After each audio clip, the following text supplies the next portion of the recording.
Gua nggak tahu nih orang bisa kerja atau enggak. Gua nggak tahu akhlaknya nih orang. Pokoknya populer aja. Artis. Nah ini diantara masyarakat Indonesia, gue sadari masalah terbesar nih untuk permasalahan ini tuh adanya di Jawa Barat. Orang Sunda. Orang Sunda senang banget milih artis. Gubernur mereka waktu itu Deddy Mizwar, artis film. Wakil gubernur mereka Dede Yusuf, artis TV. Sekarang gubernurnya Deddy Mulyadi, artis YouTube. Banyak yang gak suka, banyak yang gak suka. Santai ya anjing.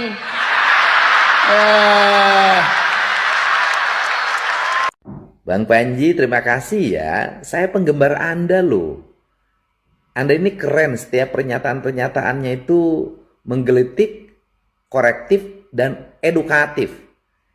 Termasuk nih, orang Jawa Barat tuh milih pemimpin selalu yang keartisan.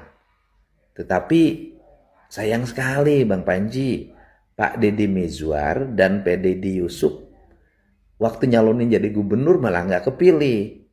Pak Deddy Mizwar dulu pasangannya sama saya loh, calon wakil gubernurnya. Kemudian Pak Deddy Yusuf pasangannya dengan Pak Lex juga nggak terpilih juga. Tetapi walaupun dia artis, saya ngaku jujur, Pak Deddy Yusuf itu punya kemampuan pemahaman pembangunan yang relatif sangat baik. Dan sekarang 2 kali menjadi pimpinan komisi di DPR RI, juga kerangka berpikir pembangunannya keren.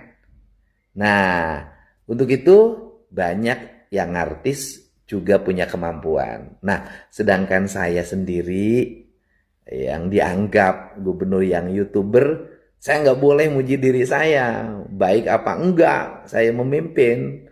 Nah, gini aja, Kang Panji datang ke Jabar, keliling, lewatin tuh jalan-jalan provinsi ya, kemudian keliling ke daerah-daerah, di berbagai daerah di seluruh wilayah Provinsi Jawa Barat. Saya ngebangunnya bener apa enggak? Apakah saya ini hanya gubernur konten atau gubernur kenyataan? Ya, kita sama-sama lihat bagaimana hasil di lapangan. Terus berkarya, melakukan otokritik yang terbuka. Karena ini negara demokrasi, setiap orang berhak menyampaikan pernyataan, pikiran, dan gagasan termasuk koreksi secara terbuka. Apalagi dikemas dalam koreksi-koreksi